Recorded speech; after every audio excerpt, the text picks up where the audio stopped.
আপনাকে রাখতেও করেছে বাবা হুজুর কেবলা আর গাড়ির সম্মুখে বসে জলসা যাচ্ছে বসিরহাট খোলাপোতা থেকে নদিয়া দিকে যাবে ড্রাইভার সাহেব রাস্তা শুধু ভুল করে গাড়ির মাথাটা ঢুকিয়ে ফেলেছে হুজুর কেবলা শুনে গাড়িতে বসে নাক ডাকাচ্ছে ঘুমিয়ে পড়েছে সেই গাড়ি ঘুরিয়েছে হুজুর আবার আস্তে করে বললো ড্রাইভার সাহেব রাস্তা ভুল হয়ে গেল না যদি বলুন যারা গাড়িতে সব ছিল বাবা এখন নাক ডাকাচ্ছে রাস্তা ভুল হলো এটা বুঝলে কি করে জোরে বলুন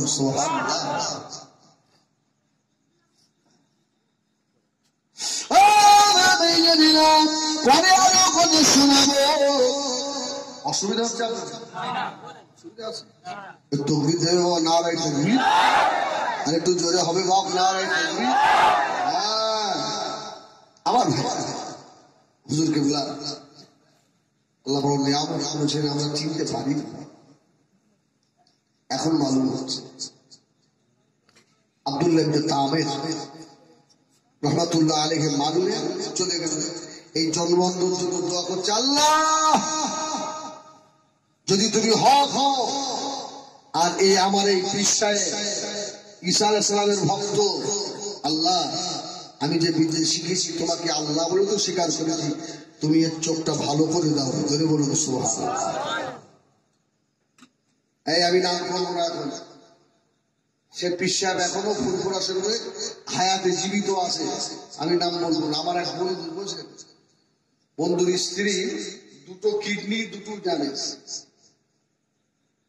তবলিগ মতের ছিল আলেম এখন নাম নেব না যদি আপনারা প্রমাণ চান আমি তাকে আপনাদের সমস্যা আমি আনতে পারি তো কে ওকে বলেছে একটু ফুটবল আসলে তুই যাবে দুনিয়ার ডাক্তার তো দেখাই ডাক্তারের রিপোর্ট খুব খারাপ আর এমন একজন হুজুরের কাছে নিয়ে গেছে নাম বললে আপনারা হাসবেন আমি নাম বলবো না কিন্তু আল্লাহ কার মধ্যে কি রেখেছে আল্লাহ ভালো জানে তো হ্যাঁ যার শরীরে আমার মোজাদের জবানে খুন বইছে জোরে বলুন সুবহানাল্লাহ তো ও গিয়ে হুজুরের সম্মুখে যাবে সাহস পাচ্ছে না ইলিয়াস ধরে দাঁড়িয়ে খাচ্ছে বুঝাই কি হয়েছে বসে যাও হাড়ি পুড়িয়ে খাও খুব ভয় আসে যাও চল ও ছুটি না আমি ভুল করেছি আব্বা আমার মাফ করে দেন তোর স্ত্রীর খবর কি মামা সাহেবের তখন মাথা ঘুরে গেছে যে আমি তো স্ত্রীর জন্য এসছি না কি করে বুঝবে হুজুর এরকম ডাক্তারের ছবি করে বলেছে দুটো কিডনি দুটো ড্যামেজ আর বাঁচবে না আমার সব ছোট ছোট বাচ্চা হুজুর কি হবে হুজুর এক কাজ কর আদা লবণ আর কালো জিরা নিয়ে যা আদা লবণ আর কালো জিরে নিয়ে বলছে যে আমি এই দোয়া পরে খুঁজিয়ে দিলাম তোর বিবিকে খাওয়াবি এক সপ্তাহ পরে আবার ছবি করবি আমি দোয়া করছি আমার দাদা হুজুর করে কেবলাম কদমের ওসিলায় তোর বিবিকে আল্লাহ ভালো করে দেবে ধরে বলুন সুবহানাল্লাহ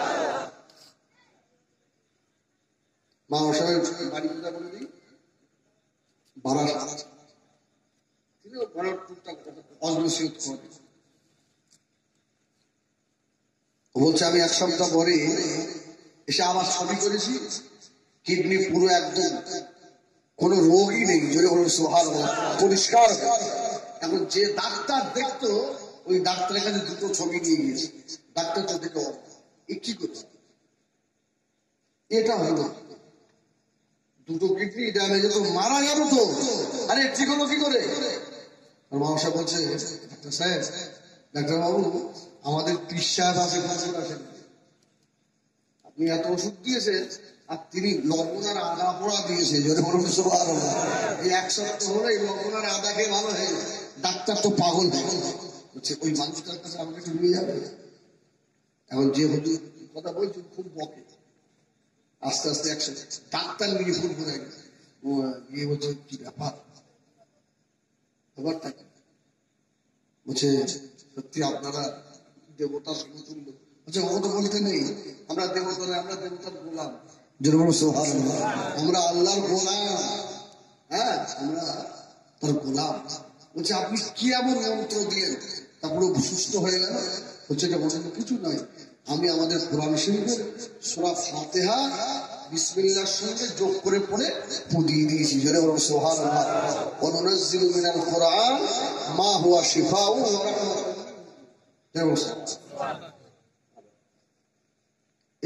এই হিসাব শুনলে আমার পাগল বলবে না? পাগল কি আছে? যদি আপনি দলিল চান আমি আপনাকে দলিল দিতে পারবো ইনশাআল্লাহ। আব্দুল্লাহ ইবনে তামির রাহমাতুল্লাহ। আর আল্লাহর ওলি যারা হয় এদের দেখবেন অন্তর খুব ভালো হয়।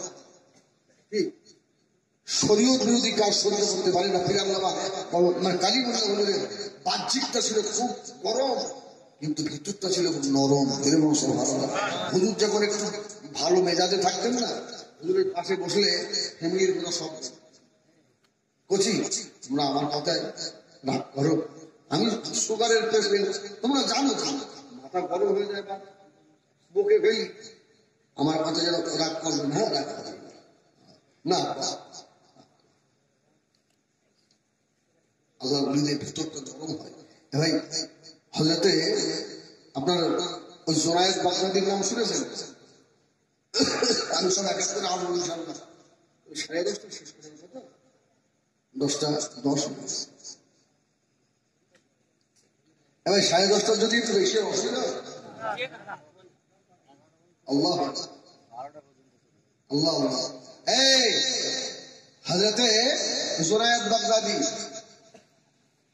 ঘরে শুয়ে আছে তাহাজ্জুদ পড়ে, আর হুজুরের ঘরে চোর ঢুকেছে, চোর চুরি করতে ঢুকেছে। তা হুজুর শুয়ে সব দেখছে যে চোর আমার ঘরে চুরি করতে এসছে। এখন হুজুরের ঘর থেকে মাল নিয়ে সব আপনার কাঠুরি যাচ্ছে, হুজুর সব দেখছে। আল্লাহর ওলি হযরত জোরায়েদ বাগদাদি মনে করছে যে হযরত মানুষ অভাব, হুজুর না আমার বাড়িতে চুরি করতে এসছে, যাক মাল নিয়ে যায়। মাল যখন দাদা হয়ে গেছে হুজুর দেখছে চোরটার একটা হাত নেই, কি নেই? একটা হাত কাটা। হুজুর বলছে আল্লাহ এই যে আমার বাড়ির এতটা মাল মানে কাঠুরি করে বেঁধে নিয়েছে, মাথায় চোখে এত রাত্রে কাউকে পাবে না। হুজুরের ঘরের পিছন দিকে একটা আপনার দরওয়াজা ছিল, বার হয়ে মানে সম্মুখ দিয়ে যাচ্ছে, বলছে কি ব্যাপার এত বড় গাঠুরি শুনতে পাচ্ছি না? মানে ডাকাতে যেরকম কথা তো চোর তো চুরি করছে হুজুরের বাড়ি। হুজুর আস্তে আস্তে বলছে বাবা আমি তোমার গাঠুরি মাথায় তুলে দেবো। তুলে দিই বলছে তুলে দিবি কি মাথায় তুলে? সর্বনাশ। বলছে আল্লাহ আমার ঘরের মা তোর চুরি করলে আমার বাড়ি, আমার মাথায় আমার লিখে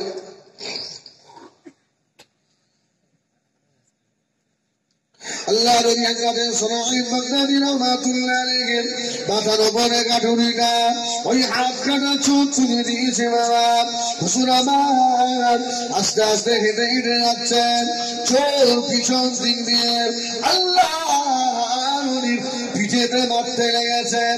এই মুরব্বী জোরে জোরে চলো।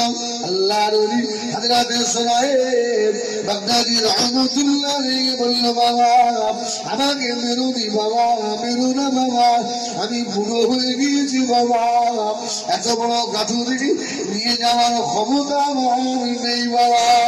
আর ডাকাতটা আমার পিছনে মারে। মুরব্বী তাড়াতাড়ি চলো বাবা। হুজুর আবার ঘুরে দাঁড়ায়, গাঠুরি নিয়ে যাওয়া ক্ষমতা নাই, একেবারে চলে বাড়ি গিয়ে নামিয়ে দিয়ে আল্লাহ নবী হযরত জোরায়েদ বাগদাদি বলেছিলেন বাবা তাহলে আমি আসি, আমাকে বিদায় দাও বাবা। চোর বলল পুরো চলে যাও। আল্লাহ নবী বাড়িতে এসে ফসরে আল্লাহ ফরজ নামাজ আদায় করলেন।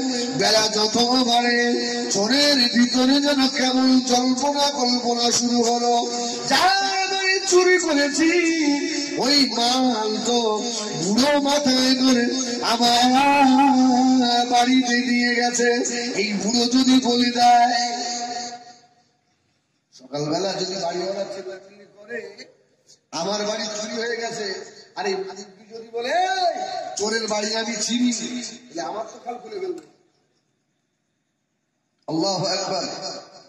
হযরত সুরাইদ বুখারী রাহমাতুল্লাহ আলাইহি আল্লাহর পাগল, দুনিয়ার দিকে ঠান্ডা নেই।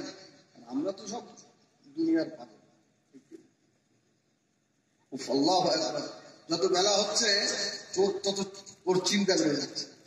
দুপুরের দিকে আস্তে আস্তে আস্তে আস্তে আসছে যে বাড়িতে চুরি করলাম কোনো ঝামেলা হচ্ছে কি দেখে আসছে। চোর আস্তে আস্তে এসে হযরত সুরাইদ বুখারী রাহমাতুল্লাহ আলাইহি বাড়ির অনেকটা দূরে দাঁড়িয়ে দেখছে হযরত জুনায়েদের বাড়ির চতুর্পাশে হাজার হাজার মানুষ সব দাঁড়িয়ে রয়েছে। আর চোর কি ভাবছে বলেছে, আমার সে কেস করে সর্বনাশ, আমার কেস। বাবা বেঞ্জিনেরা, সোনামানিকেরা, হাত কাটা চোর ওই জায়গায় দাঁড়িয়ে দাঁড়িয়ে বলেছিল। বাবা একজনকে জিজ্ঞাসা করলো, ও বেঞ্জিনেরা, ওই বাড়িতে মতো মানুষ কেন? লোকটা বলল, বাবা ছেলে জানো না বাবা, দুনিয়ার মানুষের যদি শরীর খারাপ হয়, জ্বর হয়, সর্দি কাশি যদি হয়, ডাক্তারের ঔষধ খেলে ভালো হয়ে যায়। ওই বাড়িটা এমন এক ব্যক্তির বাড়ি, কোন মানুষের কলবের যদি রোগ হয়, রূপের যদি রোগ হয়, ওই বাড়ির সুরাইদ বাগদাদী কলবের ডাক্তার ওষুধ দেন। জোরে বলুন সুবহানাল্লাহ। যাদের কলব খারাপ তারা সব ওই সুরাইদ বাগদাদীর বাড়ি যাচ্ছে ওষুধ আনতে। চোর বলছে, চুরি চুরি হয়নি, চুরি হয় হাত কাটা চোর আস্তে আস্তে নিয়ে দেখে আল্লাহ নবী হযরত সুরাইদ বাগদাদী রাহমাতুল্লাহ আলাইহি দরবারে বসে আল্লাহ ফানা হয়ে গিয়েছে। মাহফিলের মানুষেরা আল্লাহ আল্লাহ করে চিল্লাচ্ছে। বাবা হাত কাটা চোর আস্তে আস্তে এসে হযরত সুরাইদ বাগদাদী রাহমাতুল্লাহ আলাইহির সম্মুখে বসলেন। হুজুর একবার নজর করে দেখে নিয়েছে বাবা, যে চোর কত রাতে আমি সুরাইদ আমাকে মেরেছিল, ওই চোর জিকিরের মাহফিলে হাজির হয়েছে। বাবা জিকির হয়ে গেল, মানুষের আল্লাহ নবীর হাত তুলে মুসাফির করে বিদায় দেয়। এই হাত কাটা চোর দাঁড়িয়ে রয়েছে, সকলের শেষে একটা হাত বাড়িয়ে দিল। হুজুর বলছে, বাবা আর একটা হাত কই? এই আরেকটা হাত কই? বেয়াদবি করছে। হ্যাঁ, এই ফুরফুরা শরীফের আরেকটা নির্মাণ করবো না, যেদিন মরবে সেদিন করবো। আরেকটা কাজ হাতে একবার খা হয়েছে, খাই খা জলসা শেষে বসে বাহাত যুদ্ধ রেখে গেছে, বাহাত রসা করে খুব বকে সাইডে দাঁড়িয়ে খাচ্ছে। আল্লাহ ইচ্ছা করে হুজুর আমাকে বকি না। সকলের সাথে বলছে যে বাহাত থেকে মুসাফা করে বলছে, হুজুর আপনি মাফ করেন, আমার এই হাতে খাওয়া ভালো হয় না। বলছে আমার হাজি রুমালটা নিয়ে, হাজি রুমালটা নিয়ে এসছে। খুব এটা বলছে খুব নাম করো, হাজি রুমালটা নিয়ে এসছে। হুজুর হাতে সব খাওয়ালা হাতে জড়িয়ে দিয়েছে, আর হাত তুললে খুব কাঁদে। আল্লাহ আল্লাহ হাতটা ভালো করে দাও, আমার দাদা বসলে ভালো করে দাও। কিছুক্ষণ পর দোয়া করে হাত খুলে দেখ, রুমালটা খোল। রুমাল খুলে দেখছে আল্লাহ হাত একদম ভালো করে দিয়েছে। যদি বড় এরকম বিশ্বের এখনো ফুরফুরায় আছে। তোমরা তো যাও শুধু একটা ব্যাগ ঘাড়ে করলে যত সব দক্ষিণ পেয়েছিলাম, হ্যাঁ ফুটপাট করে হেঁটে চলে যাচ্ছে, কোনো কষ্ট করছে আসলে ঠিক জায়গায়। এরা বিশ্বের ওই নাম বলবো না, হাতের কাজ ভালো হয়েছে। আমার নিজের কথা বলবো, আমি আজকে আমার সঙ্গে বলছিলাম, আমি সবক শেষ করার পরে আমার গলায় টনসিল পুরো ইয়ার সব ভুলে গেলাম, কিচ্ছু নেই। ফুলপুরা শরীফের ছোট হুজুরের আমার আশা করতে হয়েছে। তো ওখানে ওমর হুজুরের ভাই মুস্তফা হুজুর আমার ওস্তাদ হামিদ সাহেব, তো উনি লিখে নিয়েছেন 1 বছরে 1 বৈঠক না করতে পারলে বার করে দেবেন। ভাই 6 মাসের সফরাও আর মুখস্থ জিনিস যদি একবার ভুলে যায় ওই জিনিস আবার কঠিন। তো আসরের পরেও আমি পড়া মুস্তফা হুজুর তার তলাহাট থেকে ফিরেছে, এই ঘরে খেলে কে পড়ছে, কে যেই বলেছেন আমি হাওয়া কেটে ফেলি, হ্যাঁ আমার পড়া হয়, হ্যাঁ ওইসব বলে দিছি তো। এদিকে তোর পড়েছে, তোর চুলটা ধরেছে, ধরে পিঠে আমি দোয়া করছি, আল্লাহ তোকে কোরআন হিফজ আল্লাহ আপনার করিয়ে দেবে। যদি 6 মাসে সবাই আর হয়ে, আর 6 মাসে কোরআন ইয়াদ করে 1 বৈঠক করে বার হয়ে চলে এসেছি। ওস্তাদের দোয়া, পীরের দোয়া একবার যদি কারো লেগে যায় তাহলে মুসিব খুলে গেল। আল্লাহ নবী হযরত সুনাইদ বাগদাদী রাহমাতুল্লাহ আলাইহি ওই দিকে তাকিয়ে বললেন, বাবা আরেকটা হাত কোথায়? সঙ্গে সঙ্গে চোখটা পা জড়িয়ে ধরেছেন, হুজুর বেয়াদবি মাফ করুন,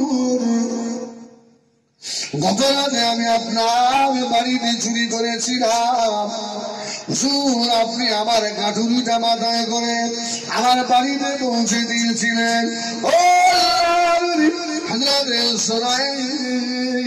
আপনি যে এত বড় নদী চিনতে পারি না, হুজুর কেবলা সাদা দিনের মানুষ হাত তুলে দোয়া করলেন, ও আমি সুরায় দোয়া করি এই হাত কাটা চোরকে আপনার মাহবুব বান্দা বানিয়ে দেন। ইতিহাস শুনলে দেখা যায় বাগদাদের জমিনে আল্লাহ পাক একজন শ্রেষ্ঠ ওলি আল্লাহ করে দিয়েছিলেন। আল্লাহর ওলিদের সঙ্গে আল্লাহর ওলিদের মাঠটাও একটা বড় দোয়া।